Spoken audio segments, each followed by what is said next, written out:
Racing isn't easy, but experiencing it is. iRacing puts you in the driver's seat with the industry's leading sim racing game. Drive on laser scan replicas of the greatest racing circuits from around the world. Go head-to-head against other drivers chosen by skill-based matchmaking to ensure competitive racing at every level. Compete across all your favorite series. In officially licensed cars, engineered to deliver the most accurate driving experience possible.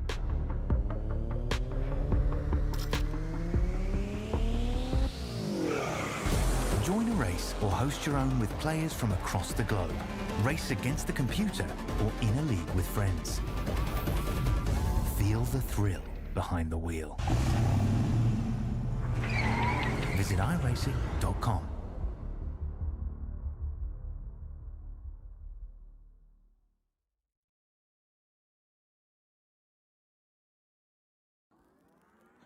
Welcome one, welcome all to SimSpeed TV, Tuesday nights, once again, rolling on with the Aussie Online Gaming Porsche Cup. Season 9 has gotten off to a great start already. Two very scintillating and interesting rounds of racing already run, and now we're here at the third round of the season in France. We go to the Circuit de Nevers Magny-Cours, a track that, interestingly, I've never done a broadcast at, despite how long it's been on iRacing for the time being. It's going to be a fun night of racing. We've got the three-race sprint format with field inverts to come, and we'll talk more about that after we go through all of our relevant preparatory stuff. Bringing it to you live here on YouTube, Facebook, Twitch, and Kick. It's me, Reese Gardner, with Brady Baldwin alongside. In the comms box, Dan Yeaman is stepping out of the race director's chair and into the producer's chair for this broadcast. Jay is having a big old meeting with his cricket club tonight, so no Jay Kennedy for tonight's broadcast. Let's see how things go then, Brady, for this third round of the championship at a fantastic French circuit. Yeah, Reece, I really enjoy this track personally, and thank you for the introduction. Never done a broadcast here either, but I have raced here during the Logitech G Pro Invitational Qualifying Series. So completely different car in the V8, but very challenging circuit indeed. Very flowing, a few slow speed corners that can catch you out as well. So I'm really looking forward to it. I think this track will really suit these Porsche Cup cars, and so far, you know, qualifying times are really close, but we look down at the track map and just under 4.5 kilometers. Obviously, this track's been open since 1960, this layout since 2003, and obviously former site of the French Formula 1 Grand Prix. Yep, hosted it from 1991 till 2008, and it was a pretty remote circuit at the time. But it's a really wonderful layout, this. Very fast opening sequence to the lap. Best overtaking opportunities being at the Adelaide hairpin at turn 5, and then at turn 9 after the Nürburgring chicane. Also down at Chateau d'Eau, down at turn 14. You might be able to get a move done coming into Complexe du Lycée at turns 15. And then through 16 and 17, the chicane to end the lap. But regardless, you're going to have to be assertive with your moves around this place, and there isn't going to be any form of strategy to save you here tonight. This is, of course, the three-race sprint format. We've got 3 25-minute or 12-lap races, whichever comes first. Qualifying is currently in its third group at the moment, but yeah, those qualifying results will decide the grid for race 1. Then race 2 will be the same as the finishing order of race 1, but with the top 8 inverted, and then wherever they finish in race 2, you finish 6th place, you're starting on pole for race 3. This is going to be a really interesting night to see who comes out on top, and I'm expecting a lot of chaos.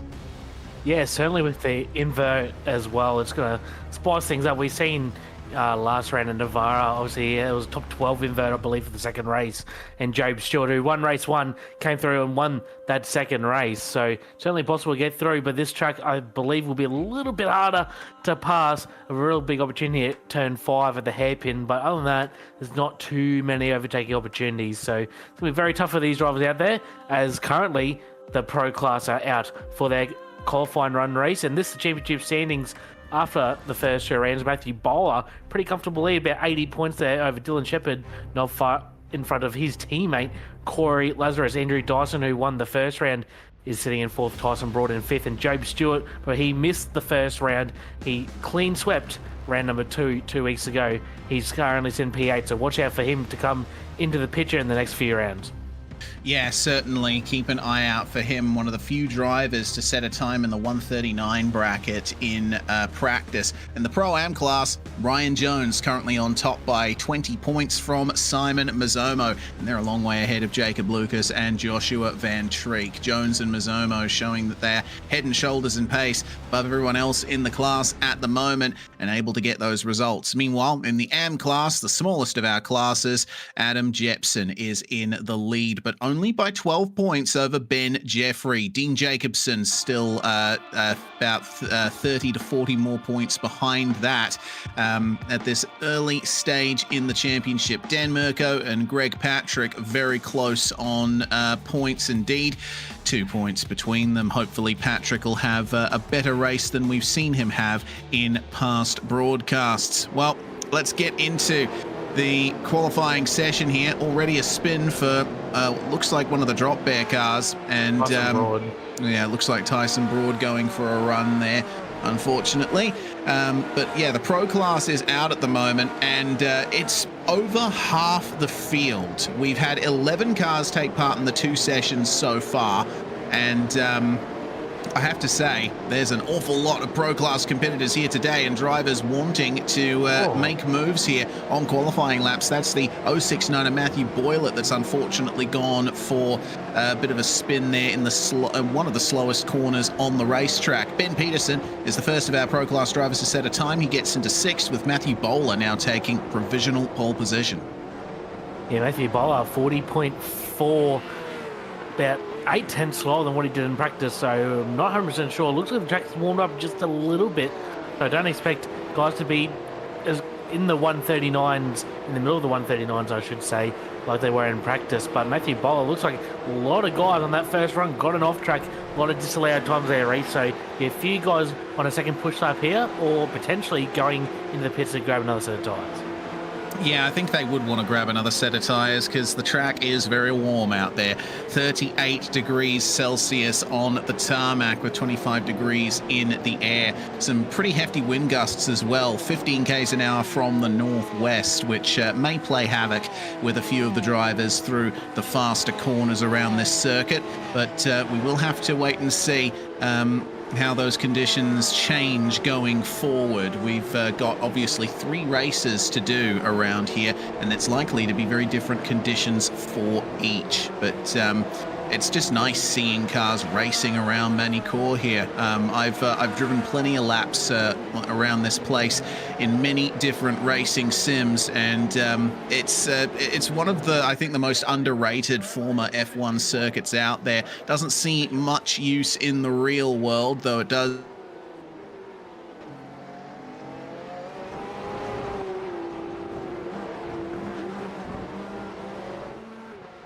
go here on his second lap. He is able to improve to a 1:40.28. Fantastic stuff. But Job Stewart goes to provisional pole, and Robert Gibbs to P2. Corey Lazarus up into P4. Veld to P7. Shepherd and Sproul 12th and 14th. And then Tyson Broad gets his first lap into the top 10. Ryan Bettis into 6th spot. Matthew Boylett into 14th. That was a huge raft of times that just came in.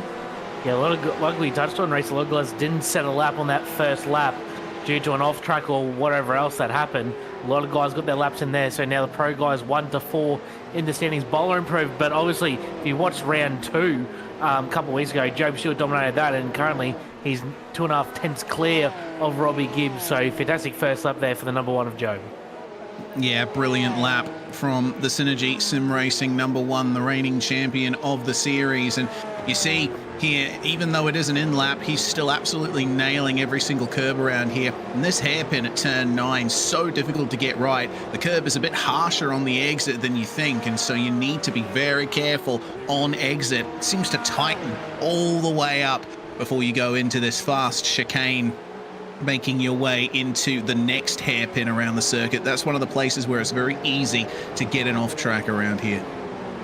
Yeah, it certainly is, Reece. It's very difficult to not get off tracks around here. like I touched on, I've raced here before in the V8 Supercar for the qualifying series for the Logitech series, and a lot of guys that I spoke to that I was racing with, we weren't too excited to race around this track, but actually put on some fantastic racing, and after the race we all actually really enjoyed it. So I'm sure a lot of these guys will share the same opinion.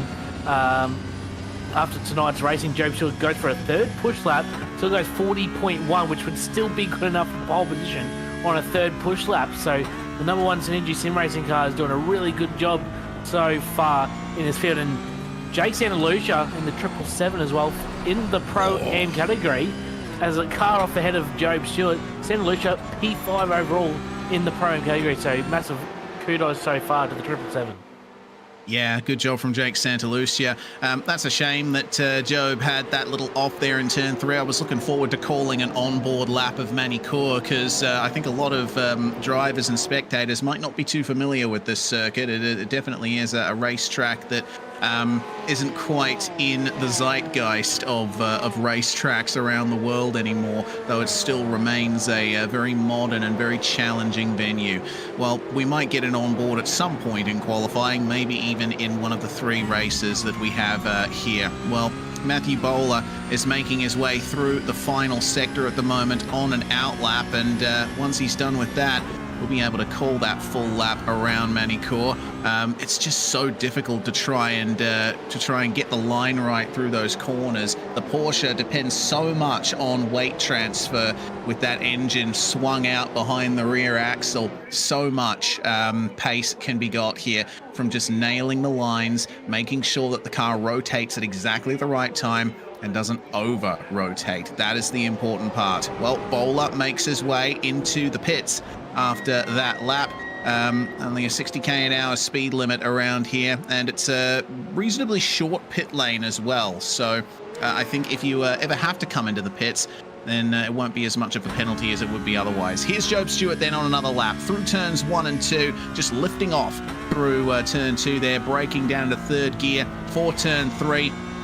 You got a late apex it here through Estoril and try and use as much of the curb as you dare on the exit for the run down the back straight here. It's a flat out right-hand sweep on the way up to the Adelaide hairpin at turn 5, and this is going to be the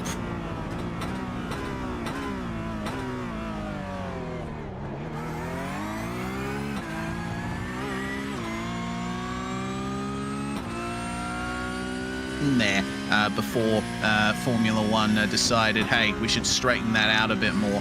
Into the next corners, the next sequence here, Nürburgring. Good exit from Job there from that sequence, but has to wind on the steering lock and just wait to get on the throttle on the exit of this hairpin. Then a flat out run all the way to that fast chicane we were seeing Matthew Bowler go through before. Use as much of the curb as you dare. Don't take too much of it, otherwise you will get an off track. And then immediately on the brakes again, all the way down into low 2nd gear there. One of the slowest corners on the circuit. Getting the throttle application right is paramount. You have to stick to drivers left here just to shorten the run down to the final sequence. Hard right all the way down at about 79, 80 k's an hour, and then you're waiting so long to get on the throttle through the chicane. The curbs are so harsh there, but you can use all of that part of the racetrack there on the exit, and Job Stewart will set a 1 minute 40.3 there, which still would be good enough for, I'd say, 5th place as things stand. Corey Lazarus just then, Reese, has jumped up to position number 2 on a 40.1. No one has improved really other than Lazarus. The track is getting a little bit warmer. It's gone up to 40 degrees, up from 37 at the start of the session. So you see there just how much Job in that last sector especially gets it away from Corey Lazarus. But at the moment, Lazarus will be on the front row. I don't really see anyone improving. Only 50 seconds left in the session. Be a hard cut-off to the end of the server as well. Matthew Bowler, he's on a lap, but I don't think he's going to make it around in time. Potentially Dylan Shepherd, but they're going to cut it fine, Reese. Yeah, they are cutting it fine indeed. A lap around here taking about 100 seconds to complete if you're one of the fast guys up the front of the field. 30 seconds remaining here for Shepherd as his teammate behind unfortunately goes for a spin there. We'll see if he can nail the rest of the lap here. Ben Peterson, he's definitely going to be able to finish this lap, at least I'm hoping so. It's going to be very tight for him, though. 15 seconds. Yeah, I don't know. I don't think he's going to make it to the end here. He has to negotiate the final 3 turns. Only 10 seconds remaining on the timer. The start-finish line comes up very quickly here. Airborne across the curbs. Can he make it? Ben Peterson. Oh, only just, but it was a 1 minute 40.6. Not good enough to improve on his current time there. So that's going to be the end of qualifying. And this is the grid for race 1. Job Stewart on pole position with Corey Lazarus 1.5 tenths behind him. Very good lap from Corey Lazarus. Hopefully he'll be able to turn that into a solid result. Robbie Gibbs is going to start in 3rd place with Matthew Bowler joining him on the 2nd row of the grid. And we'll be able to move on back shortly to Jake Santalucia and Dylan Shepherd. Still an excellent time from Santalucia there in the Pro-Am qualifying session. The 777 starting P5. Meanwhile, Ryan Bettis and Joshua Van Schreek 7th and 8th. Stuart Ellis and Harrison Lillis rounding out the top 10. Ben Peterson qualifies 11th alongside Hayden Veld. Adam Hughes and Samuel Sproul will share row number 7. Row number 8 will be Harry Lawrence and Ryan Jones. The next for the Pro-Am category drivers, Tyson Broad and Simon Mazzomo will be 17th and 18th. Matthew Boylett and Dean Jacobson, our M-Class pole sitter, will start position number 20. Dwayne Burns and Jacob Lucas 21st and 22nd. Thomas Hins, a little bit further than what he would have liked, will start 23rd alongside Adam Jepson. And the final 3 cars will be Ben Jeffrey, Dan Merko and PJ Whiteman. We've got Tom Wilkinson and Isaac Edwards in race control tonight, looking after things while Dan's in here bringing us all the pictures. Yes, indeed. Solid 27 car field getting ready to start here. Race 1, of course, standing start in all 3 races, and they're all going to go for 12 laps. But the crucial position you want is 8th spot, because that will give you pole position for race 2. And if you finish 6th in race 2, then you get pole position for race 3. It's going to be a hard fight through the field for those who finish all the way up the top here as we get ready now for the call of the green flag, waiting on Job Stewart and Corey Lazarus to bring us away here for round 3 of season 9 of the AOG Porsche Cup at Magny-Cours. Lights are up, green flag flies, and away we go. Good initial jump from Lazarus. He's going to draw alongside Stewart into the first turn here, and Job Stewart will briefly lose the lead there, but he'll have the inside for turn 3. Lazarus is deep on the brakes though. He's going to try and hold on, but he runs out of front grip in the middle of the corner there. Stewart back to the lead, and now Matthew Bowler will be right on the back of Corey Lazarus. Some technical issues for Jake Santalucia there. He was blinking a little bit as they made their way out of turn 3, and now the slipstream's on. Job Stewart immediately defensive. They're going to pull out and try to get around the outside of the Adelaide hairpin. Turning in early for Corey Lazarus. Job Stewart will hold strong as the field makes their way through the hairpin for the first time. Big hit there between, looks like that might have been potentially... I'm not too sure. Ben Jeffrey, I'm not too sure. Oh, that's a big curb hit there for Job Stewart, and he might have gotten a slowdown from running across the curb there. Need to be really careful here on the first lap. Corey Lazarus is going to jet away in the lead as Job Stewart does indeed have a slowdown, and I think he might have just been able to clear it at the apex in time. This has been a tense first lap already, Brady. Yeah, it was Jacob Lucas in the background there, Reese, that he tried to pick up at the Adelaide hairpin. Just bolted in way too hot for lap number 1. There's still a few guys in the background. Matthew Boylett, his teammate, 69, still trying to play catch-up. PJ Whiteman was at a difficult first lap. So did Simon Mazzomo in battle for the championship for the Pro-Am category. And there's another spin in the background. Dan Merko gets in with Thomas Hins. And then once again, Jacob Lucas involved in the background. Such a shame there. Lucas gets going, so do Merko and Hins, and just in time for Matthew Boylett to arrive on the scene. That was an interesting little incident there. Matthew will rejoin there. And meanwhile, Ben Jeffrey managing to get a run going here. Might have had a slight incident that we just missed, but lap 1 already complete here. And Corey Lazarus solidly in the lead here versus Job Stewart. Yeah, that little mistake for Job Stewart going through the Nürburgring chicane through 7 and 8 allowed Lazarus to get that move done. After a really good initial launch from Lazarus, fortunately he got hung out to dry on the outside a little bit with Job, but still with 12-lap race here, as a little bit of contact there in the background between Gibbs and Dylan Shepherd. They're battling for P number 4, but I wouldn't expect Job Stewart to shy away from a battle here. I'd expect him right there in the mix for the race lead. Dylan Shepherd, Robbie Gibbs still going at it through the chicane into turn 9.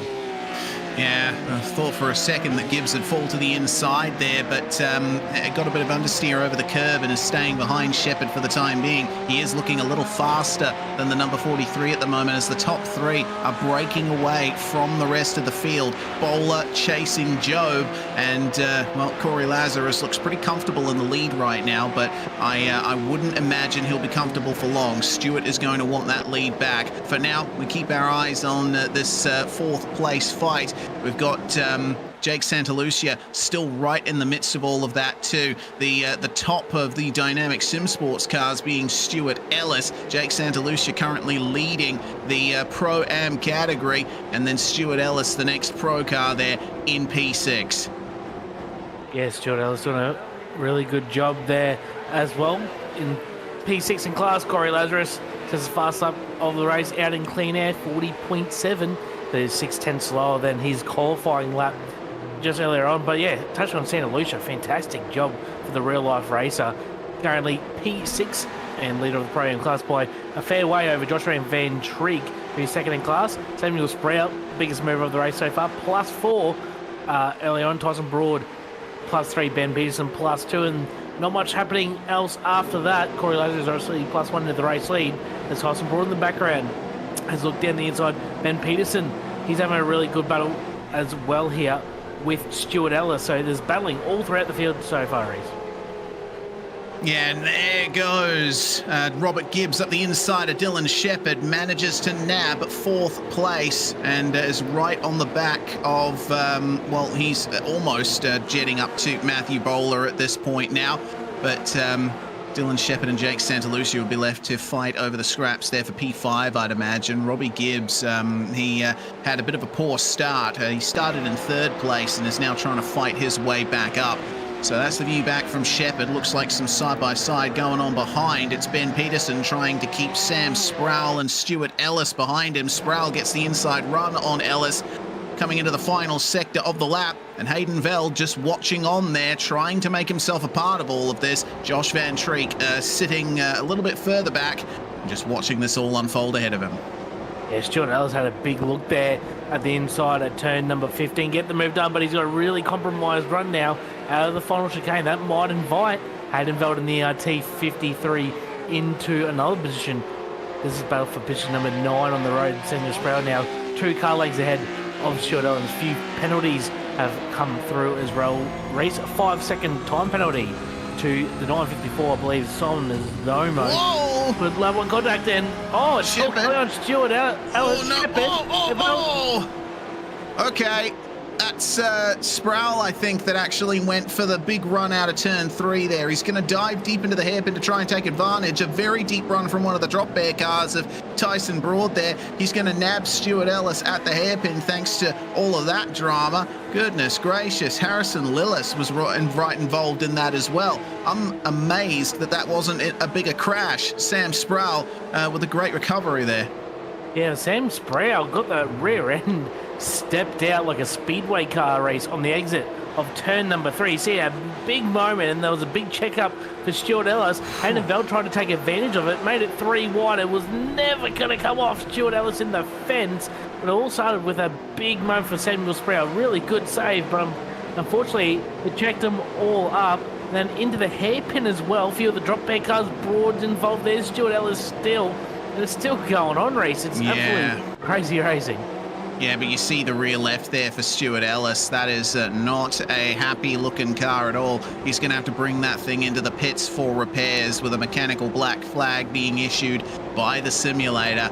And, well, he'll have to let the ERT car go and straight on into the pit lane here. That's such a shame for Stuart Ellis.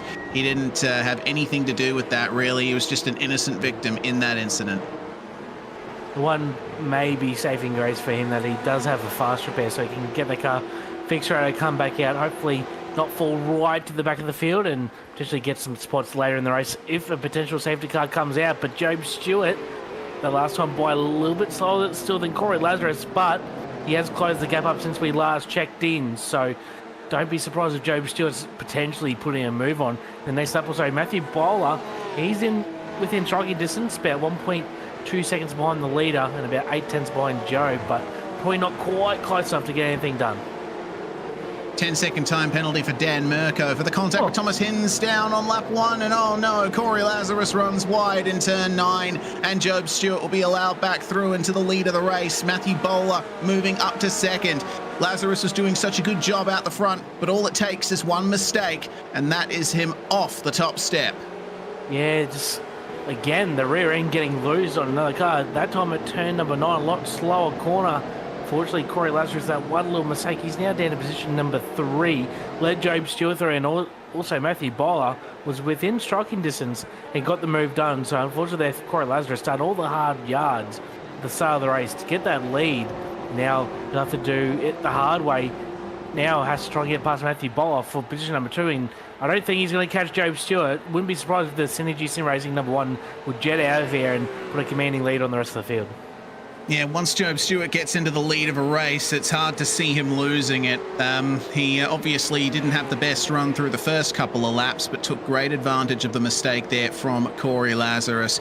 Meanwhile, looking further back here, Harrison Lillis trying to chase down Sam Sproul for that crucial 8th position. Remember, the top 8 get reversed for the start of race 2. So if Lillis is able to get it done here, that'll be a big boon for him. Also keep an eye on Tyson Broad. I've noticed he's been making a lot of moves at the hairpin here. He's battling with Joshua Van Treek at the moment. This is where he made the move on Van Treek last lap, and he'll have the inside line and the better exit, and he will protect 10th place for the time being. And also, he's up +7 as well, Tyson Broad. So position number 17 up to 10th, so he's our biggest mover of the race so far. So really good job for the 27 car holding on for position from Joshua Van Treek, who isn't the program category, but remember, all these guys racing for the same points, all in the same race, but they're scored for the individual championship. So every position matters, no matter if you're in Pro, Pro-Am, or the Am class. Corey Lazarus has found his way back past Matthew Bowler, and their little bit of side-by-side has given some further advantage to Robbie Gibbs as we see the Pro-Am standings for just a couple of moments there on the screen. The battle for second place is going to start heating up here, I'd imagine, with Lazarus now back in that position and Gibbs ever chasing. Have a look at the time that Gibbs set there, 1:40.506. That was faster than what Job Stewart set, and compare that to a 41.3, for Matthew Bowler. Big gains happening for Robbie Gibbs right now. Can he get it done on his Evolution Racing Team teammate, or will Dylan Shepherd and Jake Santalucia have something to say about it? Yeah, unfortunately, Bowler lost a little bit of time there when Corey Lazarus got the move done on him, so lost a little bit of time. And obviously, Robbie Gibbs, apologies, in a little bit of a slipstream at the moment, so he's got some really good speed down that long back straight. But these guys start fighting too much and might invite Dylan Shepherd in, who was really fast at Navarra 2 weeks ago. And unfortunately, Tyson Broad has called into race control. Looks like he's dropped a fair way back. It looks like contact with the hairpin with Joshua Van Treek. Yeah, potentially. Van Treek now, well, it looks like Van Treek is still behind him, but yeah, they have fallen further back. We'll see it happen here at the hairpin. So Van Treek up behind in the bright green machine as they approach the braking zone, and Van Treek was locking up on the way in and hitting Tyson Broad around. Advantage taken by Sam Sproul and Harrison Lillis. Adam Hughes finding his way through, as well as Harry Lawrence. on Tyson Broad there. So a real shame to see that happen. But of course, these cars don't have ABS or traction control. You've got to be careful into those braking zones. Meanwhile, Job Stewart has lost a bit of time here to Corey Lazarus in the lead of the race. We were talking, Brady, just a lap ago or so. We were expecting Job Stewart to streak away from the rest of the field, but that hasn't happened.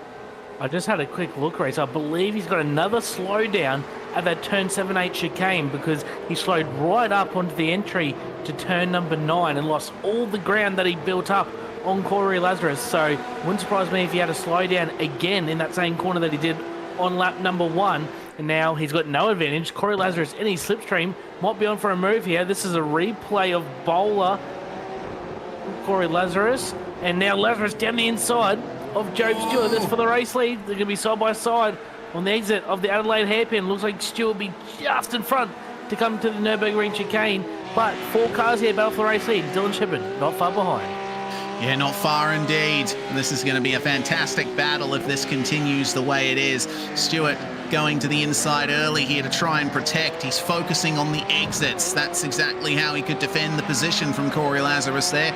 Sometimes, if you're on the outside of the hairpin, you can straighten up the car earlier, get a better run out. I say that just about every broadcast now, but it's very true, and we see it happen all the time. 5-second time penalty to Van Treek for the contact with Tyson Broad that we caught on the replay there, and it makes sense. He just locked up and made a mistake, sent him around. It was ultimately an incident that could have been avoided if Van Treek had been a little more careful on the brake pedal.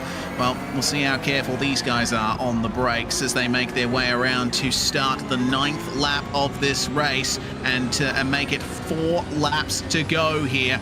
Job Stewart starting to break away once again, but I think it might only be a matter of time before his next slowdown. We see just how close Bowler and Gibbs are to the back of Lazarus there thanks to the rotation of the camera, and I can't imagine how much he's driving in his mirrors right now. He's probably going to try and focus eyes forward on Job just to distract himself from that pressure from the ERT duo. Sproul and Lillis, meanwhile, fighting over 7th and 8th. Currently Harrison is in the box seat now for pole position. Sorry, Sproul is. My apologies. Yeah, so Harrison and Lewis will try and get this move done here for position number 8. This will put him on pole as he has big ones down the inside. What a move there from Lewis. Over under. Switch back there from Samuel Sproul. Side by side down the back straight. Samuel Sproul's calling something into race control. Not quite sure. Caught in the dive, so we'll see if anything happens there. But Harrison Lillis, I thought that was just a really tough move, to be honest. That was fantastic from Harrison Lillis. Yeah, I thought it was a great move. Obviously it seemed a little aggressive, but ultimately there was no contact. So I think play on. That's probably the fairest assessment of that. So now Sproul's going to have to try and find his way back through here. Harrison Lillis, though, starting to move away through this section and secure 8th spot overall.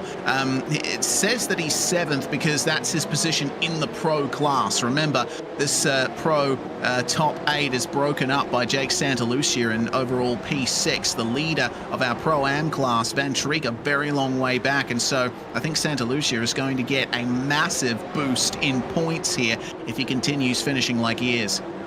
Yeah, certainly, and Santalucia staying right with Dylan Shippard as well, who, again, like we touched on, was really fast at Navarra 2 weeks ago. He currently sits in P5, and Santalucia right on his rear bumper, and Ben Peterson not far behind him either. So the Pro-Am driver of Jake Santalucia and the 777 doing an absolutely fantastic job once again. Can't express enough on how good of a job he's doing being where he is in the top 6. But Harrison Lillis had that big move down the inside of the hairpin, still currently holding on to that position in position number 8. And looks like Thomas Hinds coming in the pits once again. He had damage from it into lap number 1. He's 1 lap down. Unfortunately, looks like getting some more repairs. Yeah, big issues for Hinsey there, and I don't know if he's going to be coming back out of the pits anytime soon. We have lost PJ Whiteman from the session as well. He hasn't disconnected, but he only made it 2 laps in before coming into the lane. Evidently problems on the first lap. It looks like he is indeed out. He's notified us that he had technical problems. So big shame for PJ there in the AM class. The number 25 will take no further part in this race, but hopefully he can get his issues sorted out for the remaining 2 races of the night. Well then, keep an eye on Santa Lucia here as he chases down Shepard, and well, a little bit of a blink for him as well. Van Treek, meanwhile, keeping Hayden Veld behind for the time being. This is obviously a bit of a recovery from Van Treek and Veld. They had a lot of potential in this race, but they've fallen back a long way from where they started. Yeah, unfortunately, you know, Joshua Van Treek's down a few spots, so as Hayden Veld. They got caught up in a little bit of shenanigans there on the back straight when Samuel Sproul had his big slide. So, fortunately, down 5 spots for Van Treek, down 2 for Hayden Veld. So, still good points for Joshua Van Treek for the Pro-Am Championship, considering he is in front of Ryan Jones and Simon Mazzomo. But overall, still going to be a little bit better, especially since he's down 5 positions. But look, there's still 2 more races here tonight, so there's a lot of time to make most of your night here. Well, it's getting ever closer here between Van Treek and Veld on the way up to Adelaide, and Veld will squeeze up the inside into the hairpin here. Van Treek turns in, but Veld is deep. That was borderline there, but they managed to get it pulled up in time and didn't make further contact from there. Van Treek will still have the run, and Ryan Bettis on the recovery here. Started 7th, now down to 14th place. Will try his best to make up a few more of those spots, but he's deep coming into turn 9. Yeah. Now, that's unfortunate. Yeah, him and Mazzomo got the side down exactly the same time by the looks, and they'll allow Ryan Jones to pick up 2 spots as well. So Jones will take most of that. 2 guys serving a slide down. Jones 2 free positions. As back in front, Job Stewart still hanging on just from Corey Lazarus, but Lazarus has pulled away from Bowler and Gibbs in behind. Gibbs now position number 3 as he jumps the curves massively. As we get the white flag this time by, can Job Stewart hang on for this race number 1 victory? Yeah, Corey Lazarus has been pushing him the whole way. Job Stewart probably isn't too used to this kind of racing in the AOG Porsche Cup. He's been so dominant when he has been racing. Some problems here for the broadcast PC, it seems, but we are back, and hopefully we'll be able to get a finish here as Job Stewart will be driving in his mirrors now. Lazarus will be searching for every opportunity to make up time and make the move from here. Draws up ever closer into the hairpin. Nice line for the both of them there as Gibbs and Bowler fight over the final spot on the podium behind them. This is where Job Stewart has been picking up his slowdowns. The Nürburgring chicane at turns 7 and 8.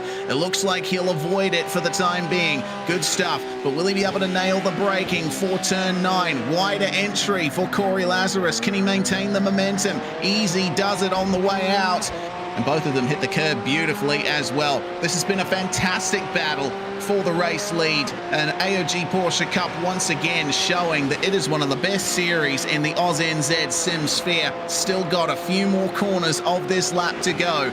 Corey Lazarus will keep himself snapped up behind Job Stewart, but I think that's one of his final opportunities for a move. Been and gone. All Job needs to do is nail the braking zone into these final couple of turns and keep the car from spinning over those harsh curbs at the chicane, and he will come through to win the opening race of the night here at Magny-Cours. Job Stewart is your race winner. Lazarus second. Matthew Bowler and Robert Gibbs are the rest of your top 4. Ben Peterson, meanwhile, still battling there with Jake Santalucia, as Santa Lucia had a slowdown right at the very end of the race there. Big shame for him, but he'll still have a 7th place for his troubles. Finishing 8th, Harrison Lillas. Lovely stuff. He'll get pole position for race 2 as Van Treek and Veld battling hard. They will finish in that order in 13th and 14th. Battles still going on here between Stuart Ellis and Matthew Boylett. And big curb usage there from Boylett. Across the line he will come. And, he looks like he was well and truly ready to jump off the racetrack there. Oh, man. Mirko and Jacobson will come across the line very shortly. But what an opening race of the night, Brody. Yeah, that was awesome racing up front between Stuart Lazarus, Bowler, Gibbs were all up there. Seeing battles with Harrison Lilla, Samuel Sproul, Broad, Van Treek, Veld. There was just so much going on in that race. A lot of passing opportunities, pretty much just from mistakes, really. We didn't see a lot of overtaking opportunities other than the hairpin. So it's going to be interesting to see how guys like Corey Lazarus and Job Stewart now starting from the fourth row of the grid. What can they do in their second race? Can they get up to the front, or will they sort of be a bit stagnant and be difficult to pass? We'll have to wait and see. Yeah, we will have to wait and see indeed. Well, that is the checkered flag. Everyone will be instantly teleported back to the pits here for the start of the second race. Well, those were your results then. Stewart winning from Lazarus with Matt Bowler and Robbie Gibbs rounding out the top four. Shepherd, Peterson, Lillis, Hughes, Sproul and Lawrence round out your top 10 as that slowdown right at the end for Santa Lucia has put him outside of the overall top 10. Unfortunately, he's dropped him right down the order race. Tyson Broad in 11th, Joshua Van Treek 12th, Veld, Jones and Bettis will round out the top 15. Mazzomo, Jeffrey, Jepson, Stuart Ellis, Dwayne Burns in the 20. Jacob Lewis, there is Jake Santalucia. That is heartbreak. Across the line, position number 7, I believe, and 22nd. So that's heartbreak for him. Dan Merco, Matthew Boylett, he had a penalty as well for a slow down the last corner. Dean Jacobson, and obviously retirements, Thomas Hins and PJ Wyman. So now that will put Adam Hughes off the pole for this race. Probably a bit unexpected for him when he got to the start finish line, but now he will start from the pole with Harrison Lewis on the front row with him. Ben Peterson and Dylan Shepherd will share row number 2. Robbie Gibbs, Matthew Bowler, row 3. There'll be Corey Lazarus and Job Stewart, row 4. Samuel Sproul, Harry Lawrence, row 5. Tyson Broad and Joshua Van Treek, row number 6. Yep, and from there on, it's basically where they were classified at the end of race 1. Only 30 seconds remaining on the grid timer, so flick through, find out where your favourite driver is, and keep a close eye on them as we get this second race of the night going. This will be a second chance for Thomas Hins and PJ Whiteman, but doesn't look like Whiteman's going to be taking to the grid here, though Thomas Hins will. So we may have lost the number 25 from this night, but everyone else is ready to go here for race 2 at Magny-Cours, waiting on Adam Hughes to take up that spot at the very front of the grid. Harrison Lillis will see that this is a fantastic chance for a good result, but big question on my mind is, can Stewart, Lazarus and Bowler fight their way through back to the top 3 in time for race 3? Remember, they are racing for the top 6 here in this race. If you finish 6th in race 2, you will start on pole for race 3. So here we go then. Revs rise once again. It's Adam Hughes on pole and the OPR machine on the left side of your screen. Will he get the best start possible? He will not. Look at the run there from Ben Peterson. He's going to make it 3 wide instantly as inside for Harrison Lillis. He will take the lead coming into the first corner, and already the cork in the bottle is Adam Hughes. He'll try his best to keep Bowler and Gibbs behind him, but I think they'll be raring to go for a chance here. Yeah, fantastic start there from Ben Peterson. Unfortunately, looks like we lost Josh Van Treek. Missed the starting grid, unfortunately, from position number 10. So he's got a lot of work to do as we now come to the hairpin. Peterson down the inside. A little look. Great, just got over Lawson. He's gone, no!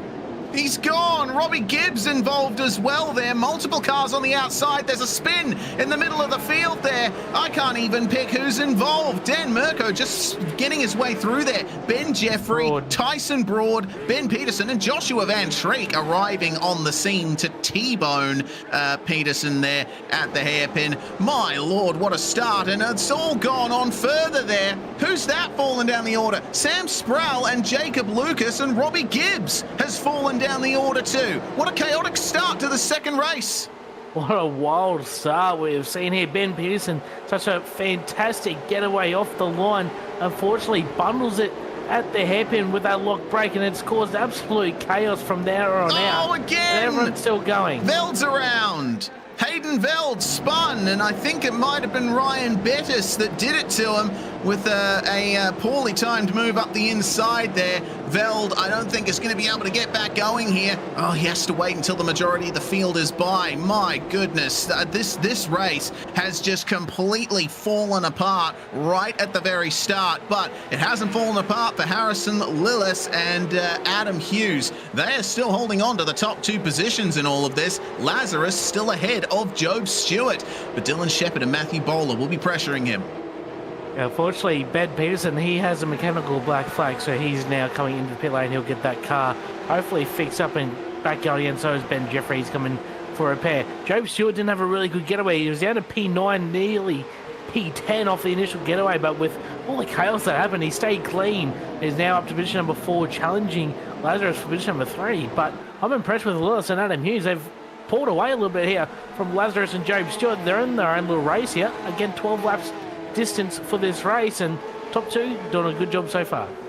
Yeah, only short races here tonight, so there's not much time for you to get up there and make your moves, as it looks like that might have been a slowdown there for Corey Lazarus. He's fallen off the back, and Dylan Shepherd losing touch as well with Matthew Bowler. Might be slowdowns for both of the OPR cars there. That'll bring Harry Lawrence and Stuart Ellis right into this. 2 drivers who didn't have the best of times there in the first race of the night.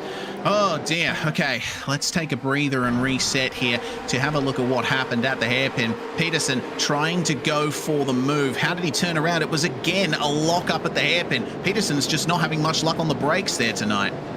No, he's not. Unfortunately, Tyson Broad was one of the last cars in. Unfortunately, his car ricocheted off Peterson, and then Peterson's rejoin was not so good here. Here's Robbie Gibbs through the Nürburgring chicane, side by side. That wasn't going to end well either. That was with the 067. That was Jacob Lucas, so that's why we're seeing him off the road as well. So a lot happening on that first lap race. Yeah. Veld's in the fence on the front straight. Oh no, well we're going to see what happened to him here with Ryan Bettis trying to get up the inside of him. We will see very shortly that incident that you're talking about there, Brady, but Ryan comes in and unfortunately spins Veld right around. Yeah, unfortunately Veld has been caught up in another incident because Tyson Broad is stuck on the main straight. He had a big moment, and then Hayden Veld had nowhere to go. And I believe we're going to have a safety car here, because Tyson Broad streamed it on the front straight. Yeah, this is not good indeed. So yeah, safety car called, and we'll see that incident very shortly here. Wow. So everyone resets for the time being. While all of that happened, says Dan behind the scenes, we missed this. We're about to see it.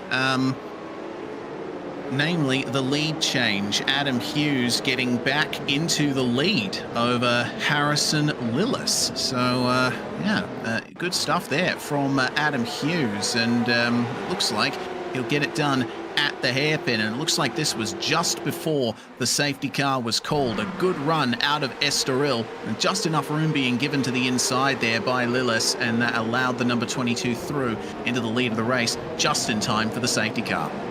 Yeah, good, respectful, clean racing between those two guys as well, given to the, just enough room. And this will be Tyson Broad going through the last chicane. Looks like, yeah, just gasses it up, gets loose. Looks like he rolls off into Hayden Veld. Absolutely nowhere to go for the 53. 2 destroyed race cars. And obviously Tyson Broad, the left front, is fully ripped off it. I think Veld's still going, but lots of damage. So that's the accident that brought out the safety car. Will go on board with Hayden Veld in the 53, and honestly he was going left by the time he realised it, and unfortunately had really nowhere to go. So unfortunately there for both those drivers. Yeah, from what I can see here, looking at Broad's incident on my end, he was holding the brakes, but not quite enough. The car just rolled forward a little bit onto the racing line. And so, yeah, that's going to be the end of the race for Tyson Broad and for Hayden Veld, potentially, if he can't come back out of the pits. Actually, it looks like Veld might have taken a fast repair. He is back out on the circuit, but for now, we have lost Tyson Broad, Ryan Bettis, and Ben Peterson from this race, with PJ Whiteman not taking to the start. So, Another appearance by the McLaren 560 painted by Worm Paint at the front of this field. It's a lovely livery that's been created for this safety car. We want to thank Worm Paints for their support of AOG and this series. But yeah, it's the kind of car that you often don't want to see out there, because it means that we're going to be taking a bit longer to complete the race, and it's less laps that the drivers have to make their way forward. But this is Isaac Edwards's view in the bottom right here as he makes his way around, and I'm sure that Moser direct drive wheel is getting a real workout. Yeah, it is in this race. He was a little bit quiet in race number 1, but he's got a gig for race number 2, so looks like Tyson Broad has been cleared back to the pits, so I assume doesn't look like we'll be going green this one because the lights are still on that McLaren safety car, so we'll do one more rolling lap and we'll be going green for the start of lap number 6. So not 100% sure whether we will now be time certain. I think it might be a little bit closer than what we think, so we might maybe, I think at most, be 1 lap short of that 12 lap mark. We'll have to wait and see once we go green. But Adam Hughes, fantastic job so far. Sort of, I won't say lucked into that pole, but he sort of did luck into the pole position for race number 2. And yeah, he's done a fantastic job. Was sitting in second, got the job done on Lillis just before that safety car, and will lead away from the restart. And we just got told we should be good to get all 12 laps in race. So we're going green on lap 6, and it will be 7 laps to go once we go racing. Yeah, and remember, a lap around here takes about 1 minute and 40, so we should be able to get all of those laps in by the end. Warning to Tyson Broad for an unsafe rejoin there with Ben Jeffrey,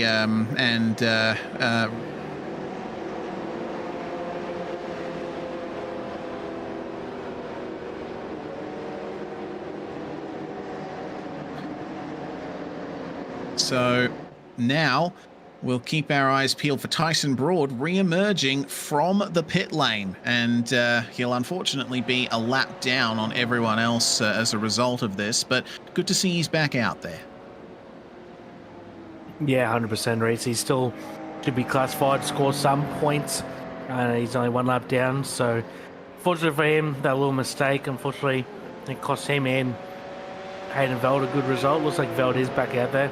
Scored 22nd at the moment. So back there with Van Treek, Sprout. So Robbie Gibbs 17th. So fair few fast guys at the back of the field. The biggest mover so far in this race has been Thomas Hinds. Started right down the back end, position number 26 up to 14th. So had some troubles in that first race, Thomas Hinds, but he's working his way forward in this one. Also Matthew Bullitt plus 12, Santa Lucia after that unfortunate penalty at the end of race number 1. He's up to 11th from 22nd. Harry Lawrence 10th up to 7th, and Stuart Ellis as well 19th to 8th, as now the safety car should be about pulling away from the field now, Reese, with the McLaren. Isaac Edwards behind the wheel should be pulling away very shortly. Will be going green this time by. All right, so yep, there's the call there. The safety car starts to pull away from the field, but I think that was just a trick of perspective there. Coming through the chicane, the direction change seems to mess with you a little bit there when you're watching it from TV cameras. But there he now, goes.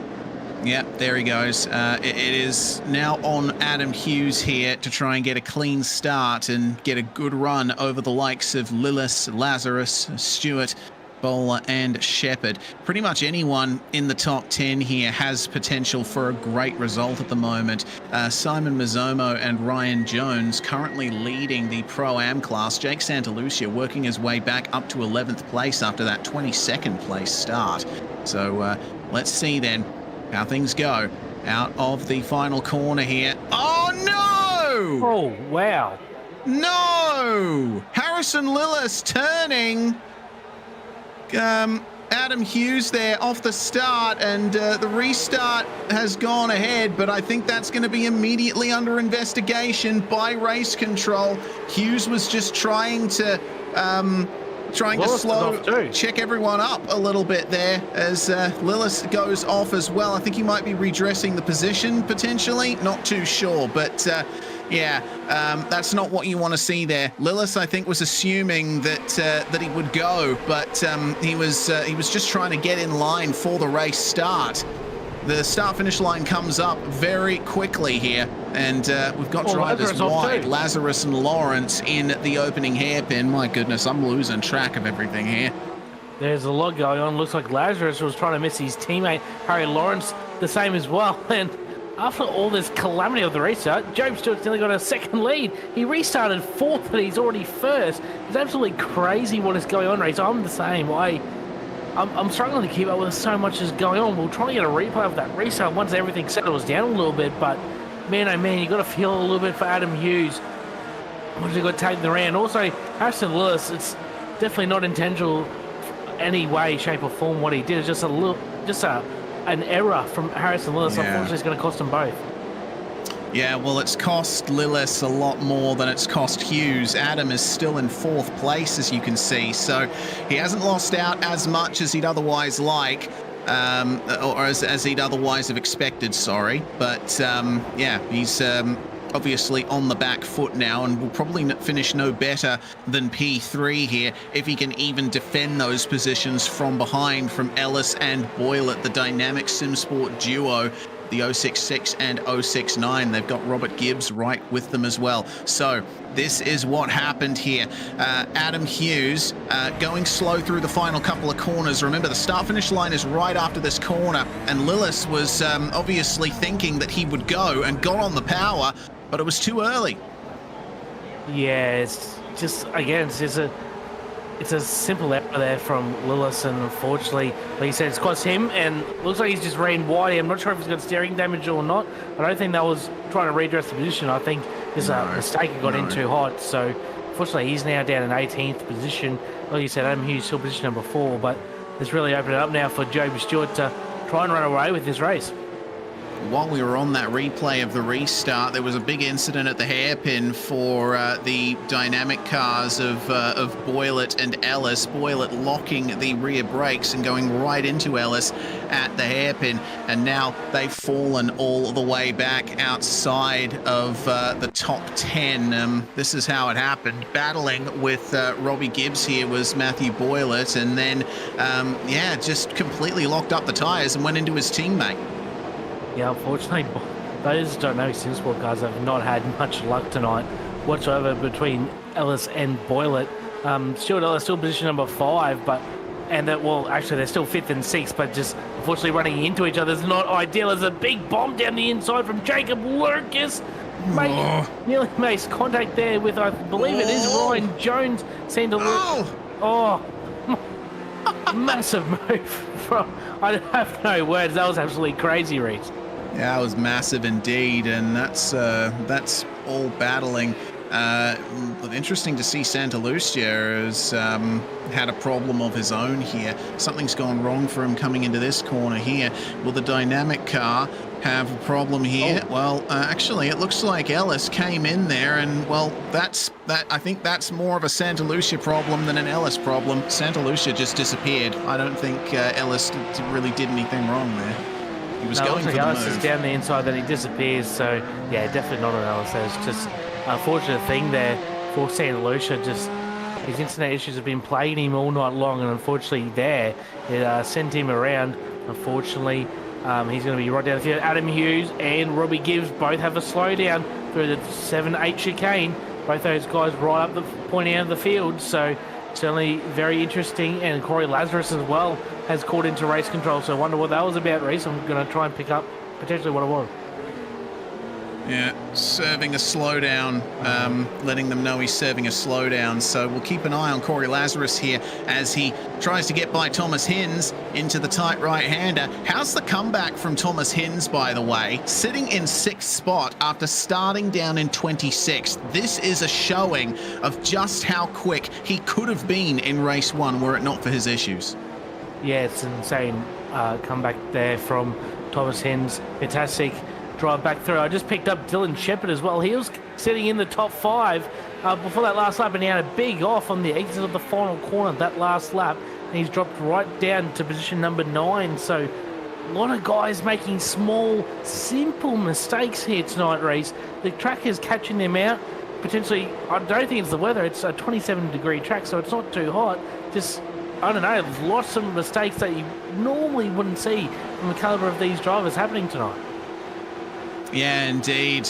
Well, we'll see if there's anything that can be done here on Matthew Boylett for Dylan Shepherd. Boylett, of course, with plenty of damage from the incidents he's had earlier, and Shepherd will line him up and get it done on the exit potentially. They're still side by side on the run up to Nürburgring. Boylett doesn't want to give this up, but Shepherd has the cleaner car and he'll be able to push harder into the corners here. Boylett tries to turn in. Shepherd is sent off the circuit. He will get the slowdown thanks to that, but will move ahead, and then Boylett gets into the rear of him as Shepherd tries desperately to serve the slowdown penalty. Mazzomo gets past Boylett now. Mazzomo, remember, is battling for the Pro-Am lead of the race with Ryan Jones, who's still right there. There's a massive battle pack forming here, all the way from Dylan Shepherd, P9, Mazzomo, Boylett. There's so many guys. Harrison Lillis on the recovery as well, and Dwayne Burns. God. A big move down the inside from Lawrence on Samuel's brow. It has not stopped all race, long race. Big bombs at nearly every single corner. These guys are going off here tonight. Yeah, the race for the lead is incredibly calm by comparison, as Lawrence will take advantage of Sproul running wide at the third last corner there to get back up into 11th in Pro. And goodness gracious, everything has been going off this race. Mazzomo to the inside of Boylett at turn 1. This is what it's like for the lead. Nothing's happening. It's pretty much... Except for Job Stewart being given a black flag by race control, and I think that has something to do with the restart. Well, try and pick up another replay, potentially, if we can, because that's the only thing I can think of, because I think he's been fine for the rest of the race. So, very interesting what that's going to be for. They're dropping black flags left, right, and center, apparently. We, of course, have access to the race control spreadsheet. This is really interesting. There's been black flags being given to multiple drivers here. Job Stewart, Jake Santalucia, Matthew Boylett, Dwayne Birds, Thomas Hins, and Dean Jacobson. I think that was all due to that restart drama. But everything considered here, I don't know if that's really justified, because the start-finish line is right after the corner. If there is an incident ahead and drivers spin around in front of you off the restart, sure, you would expect that everyone would have to slow down and not make passes, but they were already past the start-finish line when the passes were made, surely. Yeah, it's a confusing one without looking at too much, because I assume with all those guys getting black flags, I assume it was for the massive checkup, which... What do you, I don't think there's much you can really do, so it's going to be very interesting conjecture. The drive-through penalties are for safety car restart, passing before the control line is what race drive just put in. So okay, so then what's the control line is the question, because the actual start-finish line where laps are counted is the first line you come to after those corners. Meanwhile, there's been a huge crash at turn 2. Looks like Harry Lawrence, one of the drivers involved in that one, as we're going to be getting multiple reactions here from the drivers, I think. It looks like Harrison Lillis went for a massive spin in the opening corners, and that's the reason why we saw that big crash and a lot of positions being altered. Yes. Again, Reece, I can't give up. There's so much going on. A lot of black flags still being served. I think Robbie Gibbs came through, served his penalty. So this is the move. Harry Lawrence was one of the last cars in it. Oh, Lillis, I think, made contact there. Yeah, Lewis was going for a move down the inside of one of the dynamic cars, and unfortunately tagged him in the left rear, didn't get it cleared. Unfortunately goes for a spin, and Harry Lawrence was one of the last cars in, along with, looks like Mazzomo in the 9.5 car. So unfortunately, still a lot going on, Reece. I think we'd better start the last up of the race, but Job Stewart, our race leader, has a drive-through penalty hanging over his head. He's coming in to serve it, so reluctantly, I think Job Stewart will come in, serve that drive-through, and probably finish outside the top 10 and miss that invert for race number 2. Matthew Boller will come take the white flag as the race leader now. a controversial second race here at Magny-Cours. We'll have to get some clarification from race control in between the races here as to exactly where the control line is and the justification for those penalties, because I think a lot of drivers are going to be very unhappy with that decision. It was a very quick decision to make, getting off to the restart with cars spinning in front of you. But what that's done is it's promoted Matthew Bowler to the lead, Adam Hughes to second, and Corey Lazarus up to third. Stuart Ellis for Dynamic from 19th up to 5th. And Stuart has come out just beside Ellis here and could still get a position in the top 5. We'll have to wait and see on this.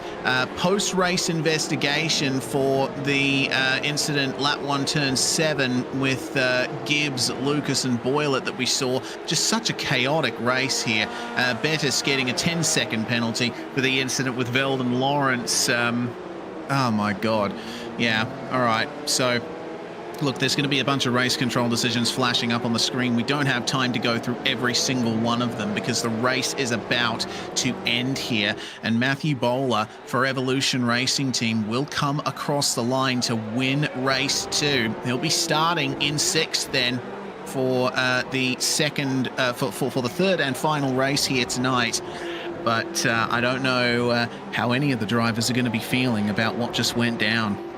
No, I think there might be a bit of a mixed feeling across the field. Surprisingly, Chope Stewart still had that drive-through penalty, still crossed the line 4th, which is just crazy enough with all the other penalties in the field. Dylan Shepherd finished that all-important 6th place, so he'll be on the pole for race number 2. Unfortunately, Robbie Gibbs, even with that drive-through as well, finishes 7th.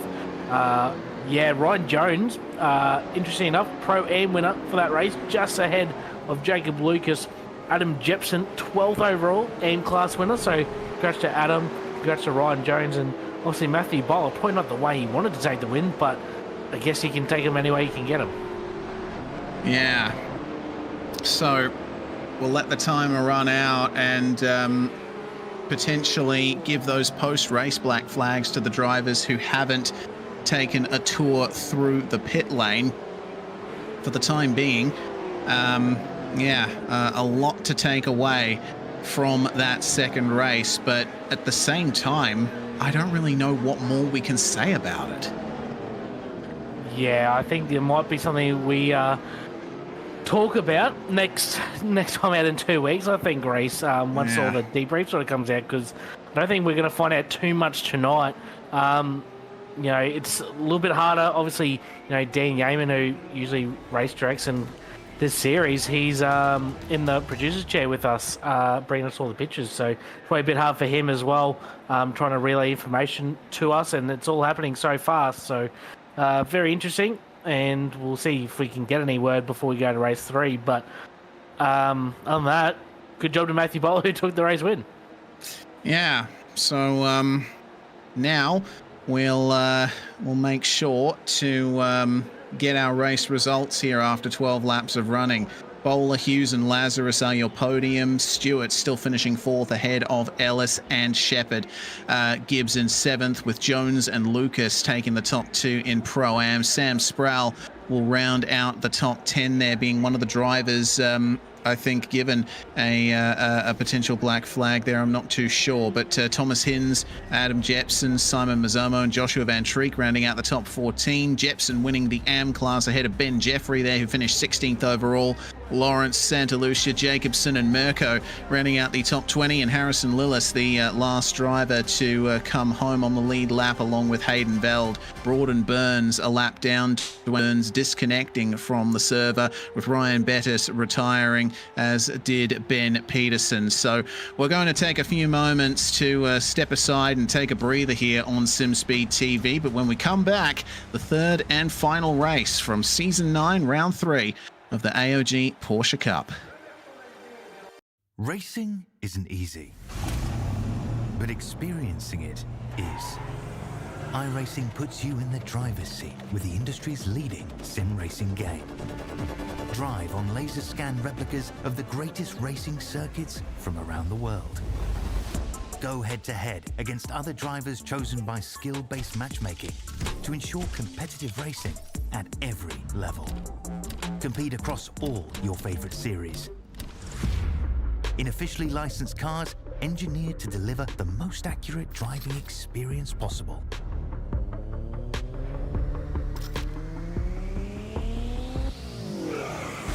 Join a race or host your own with players from across the globe. Race against the computer or in a league with friends. Feel the thrill behind the wheel. Visit iRacing.com.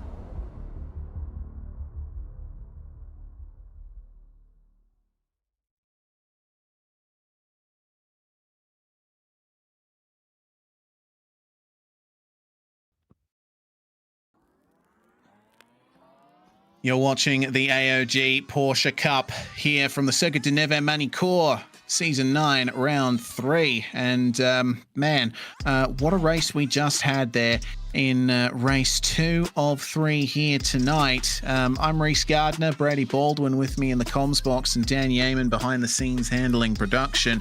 Gotta say, Brady, there were a lot of shenanigans happening in that second race, and I think there's going to be quite a few things to be said coming out of this round. But regardless, we still have one more race to run, and I'm just hoping it's a clean one. Yeah, me too, Reese. Unfortunately, it was all gone well. You know, we had that one, obviously, incident with Broad and Vel that brought out the safety car. And then, unfortunately, off the restart, contact between Hughes and Lillis. And we're going to get another replay of it. And it looks like, I think we've decided that Harrison Lillis just misjudged when Adam Hughes was going. We believe that because Adam Hughes spun around and the whole, pretty much nearly everyone decided to keep going. That's what the penalties were for. So we'll keep it on Job Stewart because we know that he got a penalty. So we'll watch Job Stewart. We believe he's crossed before the start-finish line is there, and he's past the control line, which is up here. So maybe a little bit of conjecture between potentially where the control line is, Reese. But anyway, we still got one race to go. We'll try and move on from it, but I think there'll be a lot of conjecture and a little bit of controversy post-race for all the admin team, unfortunately. Yeah, indeed. Well, we'll move very close through into the third and final race here. But yeah, you could see that the actual start-finish line was right there, yeah, as Shepherd, Ellis, Stewart, Lazarus, Hughes, and Bowler are your top 6. The rest of them starting where they finished in race 1. But I suppose the issue is going to be, does race control count that second start-finish line further up the straight as the control line? The laps aren't counted there, but could be a case of different interpretations of the rules. We're not quite sure, honestly. Yeah, it's unfortunately, like I said, a little bit of conjecture. Obviously, between the drivers, race control, all that. But that stuff happens, unfortunately, in sim racing. It never goes perfectly. Unfortunately, a few guys, like Job Stewart, he still gets to start 3rd after a drive-through penalty. Robbie Gibbs still gets to start 7th after a drive-through penalty. Some guys were affected a little bit more. So we'll see what race 3 produces. Again, another 12-lap race, or inverted 6 from the finishing result of the last race. So Shepherd and Ellis off the pole, Stewart, Lazarus, Hughes, and Bowler. So good job to Adam Hughes as well, despite everything that happened. Still finished 2nd in that race. So great job to him. And Ryan Jones, the leading Pro-Am guy from position number 8. So we'll see how we go. I don't think we've got about 30 seconds till we go, Green Reese. Yeah, we do, and we're still waiting for drivers to filter onto the grid here in these final few seconds. It looks like, Shepherd's going to jump on, but looks like for Corey Lazarus and Adam Hughes, they haven't taken to the start here just yet. There's still some more time here, so we'll just wait. Yep, there's Lazarus. Now we're just waiting on Adam Hughes to get onto the grid, and we can get going for the final race of the night here at Magny-Cours. The timer ticks down to 0, and Adam Hughes jumps on just in time. All right, one more 12-lap race to go here at Magny-Cours for round 3 of AOG Porsche Cup Season 9. We are away, and Stuart Ellis gets a good initial jump, immediately covered, though, by Dylan Shepherd, who has a good chance to win here today. Job Stewart will go round the outside of Corey Lazarus to try and get into 3rd spot here. There's Understeer City through this opening corner. A car off the circuit and re-emerging unsafely back onto the racetrack. It was one of the dynamic cars. It was the 069 of Matthew Boylett, who toured across the runoff area. It looked like there was contact with... there was some contact somewhere. He just went off the circuit and then immediately went back onto it in turn 3, and he's been disqualified by race control for that maneuver. Well, at the very least, the start up the front has been clean, and Dylan Shepherd holding on here with Job Stewart now finding his way past Stuart Ellis. Corey Lazarus, meanwhile, will get the move done back up into 3rd here. Oh, dearie me. Yeah, Reece, it's unfortunately, again, kicking off in race number 3 right off the start, but Job Stewart's got a really good getaway from position number 3 up 1 spot. Now fighting Dylan Shepherd for that race lead. Stuart Ellis, he dropped down back to 4th. Corey Lazarus. Oh, Ellis! Looks like Ellis in the background, is it? Yes, it is. Stuart Ellis, fortunately, so off the front, has fortunately had that spin. He's going to try and get back on it, and Robbie Gibbs, unfortunately, gets turned in the background. Oh, no. This event has just turned to a shambles for a lot of drivers here today. Robbie Gibbs will get back going just in time for Adam Jepson and Dean Jacobson to arrive on the scene in the AM class, but Shepherd still leading the way at the front of the field now that the 2nd lap has begun, but Job Stewart is right on his tail.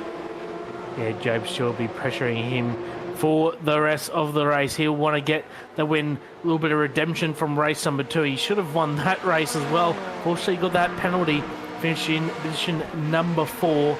And now he's going to be applying the pressure to Dylan Shepherd. All right, as long as Lazarus has a little peek down the inside as well. And side by side in the background between Adam Hughes and Matthew Bowler. Bit of door banging on the exit of the hairpin. It looks like Matthew Bowler will have the inside line and just ahead of Adam Hughes, but they're going to be side by side into the Nebo Rig chicane, and Matthew Bowler will get that position. Now Adam Hughes will be under pressure from his teammate Sam Musprayer. All right, so let's continue on here towards the front of this field. It's a lovely little pack here of Bowler all the way down to Mazomo, but for the lead, Job Stewart continuing to pile the pressure on Dylan Shepherd. Jepson, meanwhile, going very wide at the turn 9 hairpin, and he'll resume running nice and smoothly, but now we keep an eye on the OPR sandwich, of which Job Stewart is the filling. Dylan Shepherd at the moment holding the quickest lap of the race so far, as it looks like Jake Santalucia is dropping down the order. There's been a big problem there for the 777, and he'll re-emerge back onto the racetrack there. Evidently a big trip through the gravel trap, as Job Stewart is the fastest car on track right now for the lead. So replay of the start here, you'll see that Boylett moves immediately to the outside there. Gibbs making contact with, I believe that was Corey Lazarus, and then Boylett goes straight off there in the gravel trap and just tries to get back on the circuit right in the middle of turn 3, which is quite frankly a silly place to do it. Yeah, I don't really have too much words there for Matthew Ball. I think disqualifications probably justify there, to be quite honest. With you, this is Dean Jacobson in the background minding his own business, and then there's the pile-up. So it's really no way to go. There's Stuart Ellis as well, Dynamic Sim Sport. He had a spin there. I was on the exit of turn number 14, just got on the power a little bit early. Cold rear tyres. Fortunately, it's not been the night for Dynamic Sim Sport. Here's Robbie Gibbs. We've seen him in the background getting a spin as well. Was there contact? Yeah, minor contact there. Yeah. On the avoiding OPR action. cards. avoiding action being taken by the OPR car, so I don't think we should pile all of the blame on him there. Meanwhile, start of lap 2 for Jacob Lucas, just getting crossed up over the curb and spun around there. Man, it's not been a good day for Dynamic Sim Sport, with Hayden Veld then getting a massive bounce across the chicane there. Oh, wow. How many more of these are we going to see? Jake Santa Lucia ending up coming together with the 150 on the exit of the corner there. That was Ben Jeffrey. Again, I think Ben Jeffrey, more or less blameless in that. He couldn't have gone any further to the left, otherwise he would have been off the circuit. Yeah, unfortunately, we touched on it earlier. There's just been a lot of mistakes from drivers. We've seen a lot of sort of self-spins off the curbs and whatnot, but we've seen just a few little errors and people locking out, getting too deep into the corners. Job Stewart now will have a look down the inside, and so will Corey Lazarus, nearly 3 wide. Whoa. Stewart down the inside. Good evasive action there for Dylan Shepard. Gets into Stewart's rear bar on the exit. They're going to be side by side. I think Dylan Shepard's going to still have the inside line and be in front for the chicane, so Job will have to be a little bit patient. Will he try and hold it down the inside? He does, but hopefully he doesn't get a slow down there for Job Stewart. He doesn't, so luckily for him, he's going to stay on the rear bumper of Dylan Shepard, try and force him into a mistake. Unfortunately, just picked up Robbie Gibbs. He's retired the car. He's in the pit lane, and Job Stewart still applying the pressure to Dylan Shepard. Can he hang on? Shepard was unlucky not to get a really good result last time out in Navarra. He's been in the walls tonight, finished 5th and 6th in the first 2 races. Stewart down the inside. This is a bold move. Very bold move down the inside. We're going to be 3 wide on the exit. Lazarus moving through to the lead in the midst of all of that. Took great advantage. 3 wide on the way up to the chicane. Stewart right in the middle of the OPR sandwich. And here comes Matthew Bowler to try and take advantage. Stewart will have to let Lazarus go there. Gets back up the inside at the second last corner. Side by side through the chicane. They go clobbering across the curb. Clobbering each other. What a race this is turning into. Slowdown for Lazarus and for Shepard. It looks like Shepard's going to just clear it by the time Matthew Bowler comes through, but Lazarus, he was in the lead for the briefest of moments, and this race has just exploded once again. That was absolutely crazy for the last couple of corners of lap number 4, and unfortunately with how harsh the slowdowns are and the off-tracks are, both the OPR cars of Shepard and Lazarus both copped slowdown penalties. Now Bowler down the inside of Job Stewart, this for the race lead now. Does Stewart potentially have damage, or did Bowler just get in the slipstream? They're going to still be so much on the exit of the corner. This is the run to 7 and 8, the Nürburgring chicane between the number 1 and the number 12. Bowler will have the advantage going through there now through turn number 9. Job Stewart will stay behind for now, but what fantastic racing there is up front, race. Yeah, I think a big consequence or a big reason behind a lot of the mistakes that we've seen from drivers in this race is the colder track temperatures. It's fallen down to 23 degrees Celsius here, us racing basically in the next morning from the first 2 races, and it's also overcast as well, so plenty of low grip in the early stages of the race. Now we're seeing the tyres start to heat up, and we're starting to see the racing heat up as well. Bowler getting into the lead versus Job Stewart, and you know what? I don't think Job Stewart has damage. I think that he's just as flummoxed as everyone else seems to be tonight.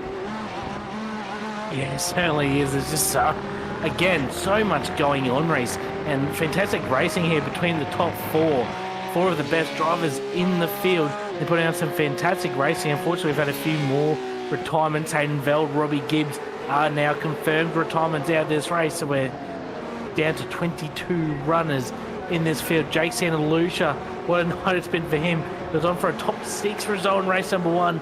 Fortunately had that slowdown on the last corner of the last lap, and him down to 22nd. He was on for a great result in race number 2. Unfortunately got turned around when his internet slightly dropped out. He got contact with Stuart Ellis, and now he's down to 20th, so very much a night what could have been, as Job Stewart now has got the move done. I'll presume at the hairpin on Matthew Bowler. He's got the race lead once again.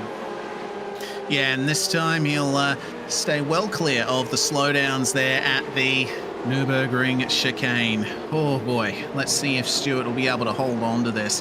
Obviously, Bowler was sweeping through to take advantage from the massive battle between Stewart and the OPR cars. And speaking of those OPR cars, Dylan Shepherd still right behind Matthew Bowler. Corey Lazarus hasn't fallen too far back either. All of these drivers incredibly quick, and this is the first time in a while that I've seen Job Stewart be truly matched out here on a virtual racetrack. It's been nothing short of an entertaining, scintillating race that we've seen here from our front four, and hopefully it continues for a long time to come.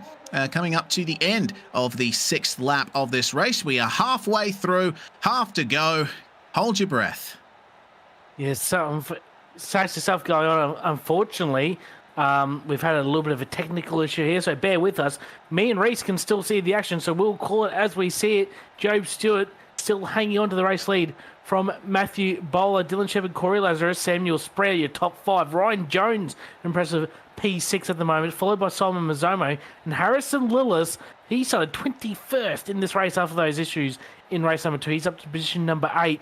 Thomas Hinds and Adam Hughes ready out of the top 10. So some big moves. Ben Peterson from the rear of the field up to 11th race. Ryan Bettis, 25th to 13th. So there's still a lot going on. A lot of guys making moves or taking advantage of others' misfortune. Yeah, indeed. Peterson up 16 places. That's very impressive indeed. Seeing a slowdown for Dylan Shepherd, meanwhile, he's once again overstepped the bounds of the turn 7 and 8 complex, and that's allowed Corey Lazarus back through into 3rd place. Question is, can these OPR cars get the run going and potentially challenge Bowler and Stewart to the end of the race? I don't think Bowler's challenging Stewart all that much right now. Job Stewart is just continuing to drive away from this field, and he has the fastest lap for the time being, 139.8. In fact, the only driver in the entire field to even set a lap in the 1 minute 39 bracket. It's crazy speed. The track is down to 23 degrees now, so considerably cooler than what it was in qualifying, but he's now matching his pace from practice and quicker than qualifying. That's how fast Job Stewart is right now. 139.6 that last time by. Bowler now in the 39s as well, and looks like a good little battle pack forming here in Corey Lazarus in front of Dylan Shepherd, so that's full position number 3, and then Tino Samuel Sproul in 5th. So OPR still 3rd through to 5th, but looks like Job Stewart currently 7/10 in front of Matthew Bowler. Looks pretty untouched at the moment. Yeah.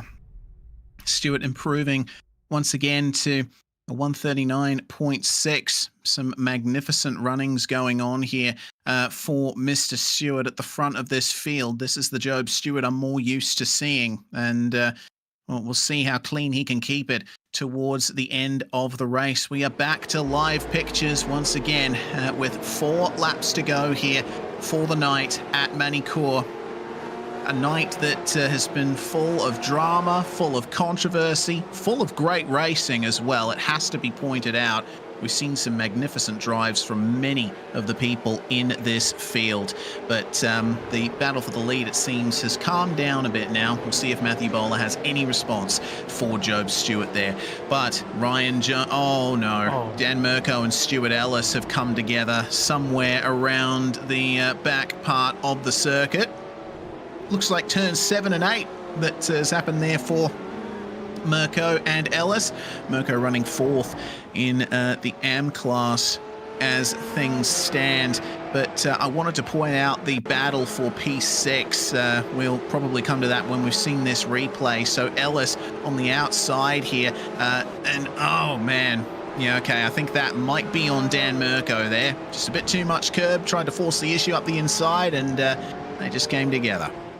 Yeah, unfortunately there for Mirko. Again, just a little error there, but touching on the battle for P6, Harrison Lillis has now got that position number 6 over Ryan Jones, and what a recovery drive, plus 15. It does say plus 6 on screen, but that's just in class. Overall, it's plus 15 for Harrison Lillis. Started 21st, now up to position number 6. In behind him, Ryan Jones, who I believe, yes, Ryan Jones is the leader of the program category, followed closely by his friend and rival in the Pro-Am category for the championship, Simon Mazzomo. So still a lot going on. We see provisional points up in the top right. Job Stewart, who I believe he did miss round 1, didn't he, Reece? And yeah, he did. He's only done 2 rounds out of the 3, and he's leading the championship. So that's just how good he is right now.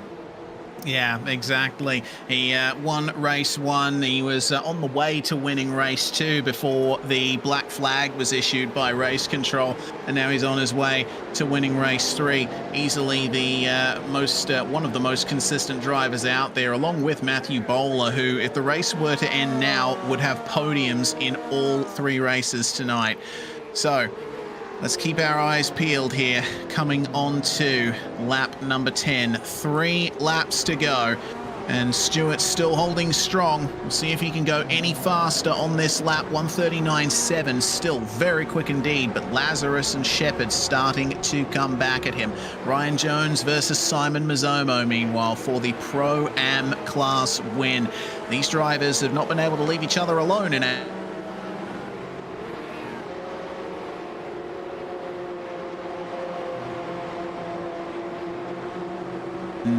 How this works out between them. Ben Peterson trying to make up spots behind, with Adam Hughes and Thomas Hinds in tow behind as well. For now, Jones keeps up the pace. Mazzomo doesn't stand a chance of making a move into the hairpin from that far back, but maybe we might see one there from Ben Peterson. Yeah, Ben Peterson looked like he was going to have a look down the inside there. He just pulled out at the last second, and on screen there, race control. 15-second time penalty for Dan Moko for that. Contact with Stuart Ellis, which I think is pretty justified. Unfortunately, a little mistake there from Moko. Unfortunately, he's going to pay the price, but nice little battle pack for me here. Peterson runs a little wide there, might leave the door open for Adam Hughes, who unfortunately has had his own dramas in this race, down 5 positions, position number 10. Completely different story for Ben Peterson. He's up 16 positions, 27th up to 9th. So a lot of guys moving through the field, and Dan Moko now serving that penalty, but it's a lot of racing going on, especially for this position here between Jones and Mazzomo, 7th and 8th, and also, like I said, Peterson and Hughes battling as well. But still out in front is Job Stewart. Will come across the start-finish line. It'll be 2 laps to go for the number 1. Well, who's going to win this fight here with the 22 of Adam Hughes trying to hold on to that final position in the top 10? Thomas Hinds will be rounding him up very shortly with only 2 laps on the board here at Magny-Cours. Ben Peterson chasing down Mazzomo and Jones. Remember, they are racing for overall position here, but I don't know if Peterson wants to get too involved in the Pro-Am class lead battle there. He's got to be careful of those technical issues he's suffering as well. Adam Hughes stands a chance of getting past him at the hairpin here with the slipstream, but if they come together in the hairpin, it will certainly be another patch on a very difficult night for so many drivers. Peterson has to go wide and loses the position there to Adam Hughes, back up into 9th. Yeah, good move there from Adam Hughes. He get the move done just inside the back half of the top 10. Not far behind them is Thomas Hinds as well, who has stayed put after that big drive through the field in race number 2. He stayed put in position number 11, and now Harrison Lillis, we talked about him about 2 laps ago, Reece, how far he's moved through the field. He is a fair way behind Samuel Spreyer, but he's now right on the rear bumper, about half a second away, 0.3 to be exact. So Harrison Lillis here might be pushing for a top 5 after starting 21st in this race in just a 12-lap race. Incredible drive for him. Looks like Job Stewart, he's about to take the white flag, but we'll try and stay on Harrison Lillis and Samuel Sprout for this final lap. Yeah, this is a very good battle between these two drivers who have had varying fortunes in this race, in this event. Jones now looks like has Adam Hughes for close company. Hughes has gotten by Mazzomo now. Yes, Adam Hughes has got that move done. Again on Mazzomo, so another spot for Adam Hughes, position number 8 for him. Ryan Jones still position number 7, leading the Pro-Am category, I believe. Just having a look at his quick results for the night, he will be our Pro-Am winner, but we'll get confirmed results once we get the checkered flag. Look, going back to Samuel Sprout and Harrison Lillis. Sprout still hanging on, but I think Lillis might have a look down the inside at Adelaide hairpin. Not quite close enough for Harrison Lillis. He won't have too many more opportunities, potentially at 14 and 15 at the end of the lap, but is pretty tight and technical between now and then, so I don't see anything happening for the next couple of corners. Yeah, the race will continue. They both mount the curbs nicely. A little bit of a wiggle from both cars there as Lillis tries to unsettle Sam Sproul right here on the final lap at turn 9. Mazomo has gotten past Jones for the Pro-Am class lead in the background there. Great run from Mez on the final lap, getting it done on the number 11. And looks like that will be the conclusion of that fight for now, unless Mazomo makes a mistake and Jones comes back at him. For now, it looks like Job Stewart has this win in the bag. 1.5 seconds is the gap. And Job Stewart will win 2 of the 3 races here tonight at Magny-Cours. Bowler in second, Shepherd and Lazarus will be your top 4. And it looks like Sam Sproul will manage to defend here only just from Harrison Lillis. Yeah, fantastic battle right to the end there between those drivers. Unfortunately, we've had a little bit of chaos tonight, but that last race certainly showed off plenty of good racing just for the race lead. That battle, Sproul, Lillis, Hughes, Mazomo, Jones, Peterson, Hinds, that little battle pack was awesome all throughout the race. And, well, at the end of it, it was Job Stewart who took out victory. I believe he'll be the round winner as well for the Pro Class. Ben Jeffrey, our race 3 winner for the AM category, and it is Simon Mazomo for the Pro-Am class category over Ryan Jones. We'll try and get provisional points for the round for each of our 3 classes so we can get some interviews done, as there's a massive crash. Ben Peterson has had a big moment in the background. Well, he just went flat out into the wall there. I think he's just making his feelings known about what happened to him tonight. Yeah, there's a lot of that here tonight, Reese. Oh yeah, so much. Wow. Okay, so I think this event is going to be talked about for quite some time to come. But Job Stewart is the best finisher here in 2 of the 3 races tonight. A win, a 4th, and another win on the board here. Matt Bowler capping off a good night here. 3rd in race 1, winning race 2, and then 2nd in race 3. Dylan Shepherd getting onto the podium after 2 races outside of the top 3. Corey Lazarus will finish where he started in 4th. Sam Sproul gaining 5 spots in the end. Harrison Lillis with a massive run up through the field. 15 positions gained to P6. Hughes will finish ahead of Mazomo and Jones, our top 2 from the Pro-Am class, with Ben Peterson making up 17 places to round out the top 10. After that, it was Thomas Hinds in 11th.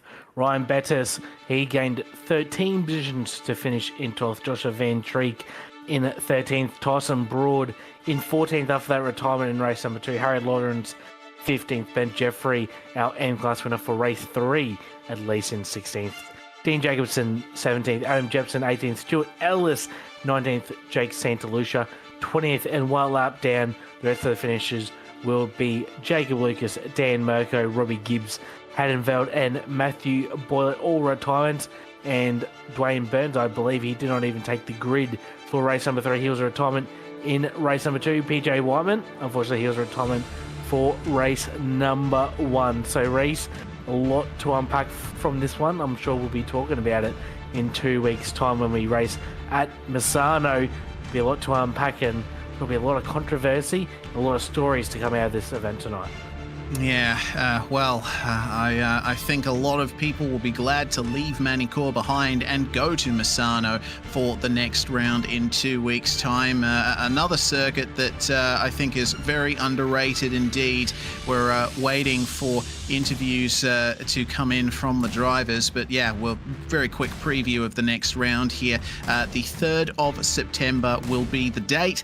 Mark it down in your calendar if you want to watch some more scintillating Porsche Cup racing here at a tight and twisty Italian circuit. Well, it looks like of the drivers currently, we have Ryan Jones and Adam Jepson in the awaiting interviews box. Ryan, I believe, coming away with some fantastic results in the Pro-Am class tonight.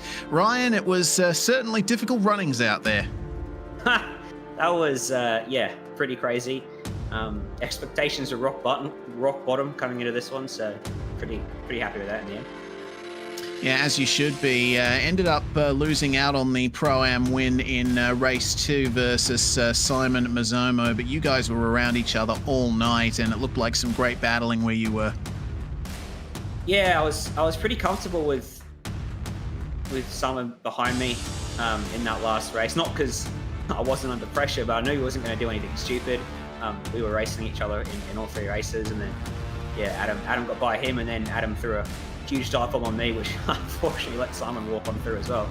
But that's all part of it. Not multi-class, but all the points count as well between pro and pro-am. So I always try to get a nice spot and just survive tonight. Tonight was survival of the fittest. It absolutely was. So provisional Pro-Am round winner for this round, Ryan. We go to Misano for the next round. Do you have any thoughts on that track? It's a wet round, isn't it? Is it? Hope so. I believe it is. Okay, cool. Very excited for that. Very excited. Yeah, as are we, Ryan. Well, congratulations on your results tonight. Is there anyone you want to thank before we let you go? Yeah, just want to kill some time before I find the interview helper. There it is. MP Design, South Lewis and Hoist, and Benmax Mechanical, all the supporters over at DPR and all the boys over there as well, getting around it every night, tuning in. You boys put on the show. Dan, everyone put it on at AOG, and Mum watching on as always. A number 1 supporter. And Simon as well, just good racing all night. Good to have some good clean racing out there.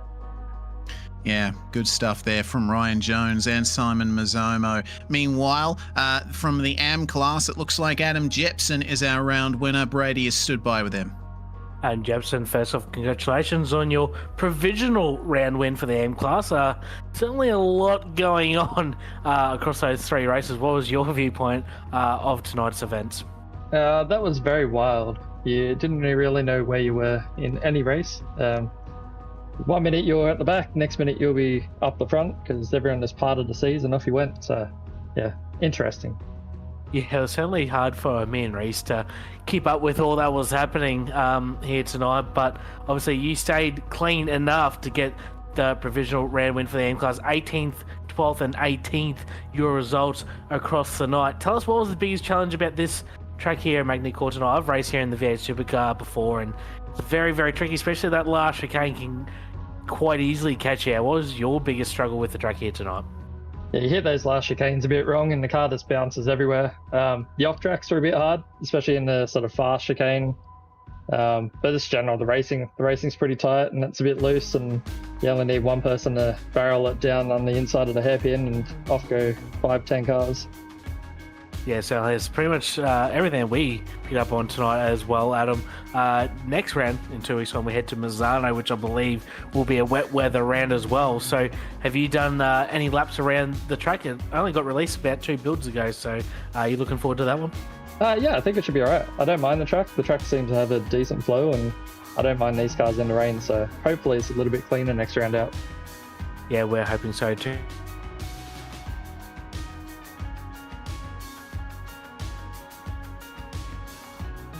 Boys down in the Blue Gold team, and all you guys for putting on a great show. There is Adam Jepson, our AM round winner here at Magny-Cours, and Reese, I believe you've caught up with Job Stewart. I have indeed. Welcome back to the commentary booth, Job. Tough night out there, but you were the one to come out on top. Yeah, thanks, Reese. It was pretty tough last couple of races there, to be honest. It was heaps of fun with the reverse grids. It always provides some great racing. But yeah, just lucky to stay out of trouble just in that last race and come out on top, which was good. Yeah, indeed. A difficult circuit here at Magny-Cours. I think a bit more difficult than a lot of drivers were anticipating. It seemed like you were one of the drivers up the top of the field that really got hit with those slowdowns at turns 7 and 8.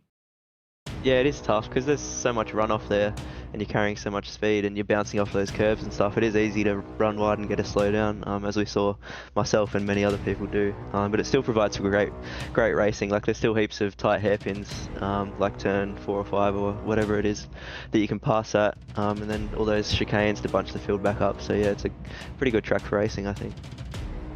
Well, rising above the controversy there from race 2 tonight, going forward, I suppose you'll just be focusing on getting those consistent top finishes again.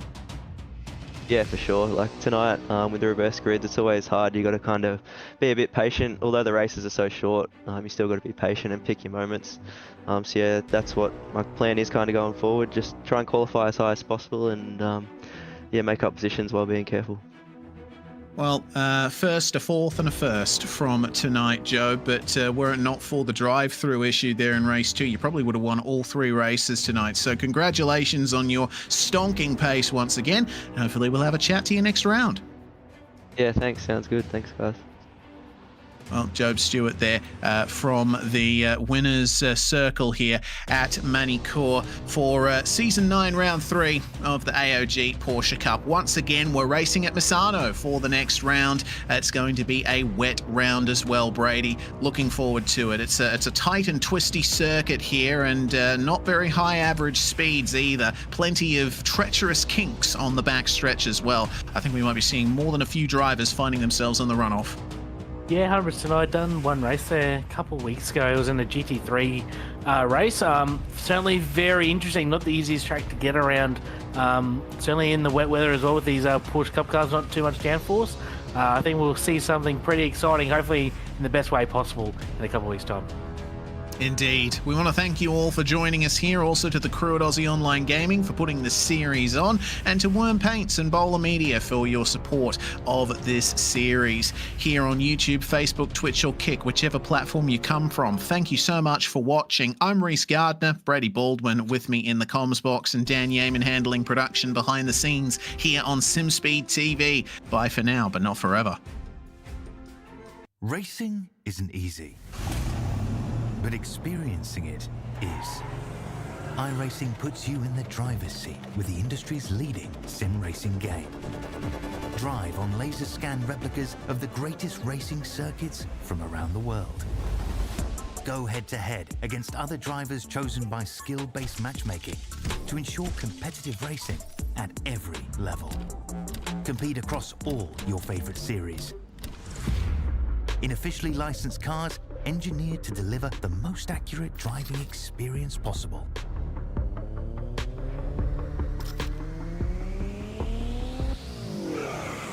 Join a race or host your own with players from across the globe. Race against the computer or in a league with friends. Feel the thrill behind the wheel. Visit iRacing.com.